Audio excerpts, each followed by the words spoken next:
How to do smooth slow motion.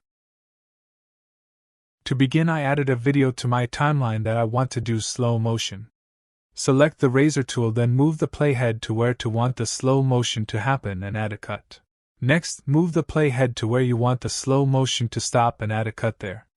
With selection tool, select the middle part, then right-click on it and go to speed/duration. In the pop-up windows, set the speed to 50% and make sure rippled edit is checked, and click OK. Now we have slow motion, but it is not smooth. To smooth it, right-click again and go to speed/duration. This time set time interpolation to optical flow and click OK. Now press your clip and press enter to render it. If you want to really slow down the video, set the speed to a lower value like 20% and click OK.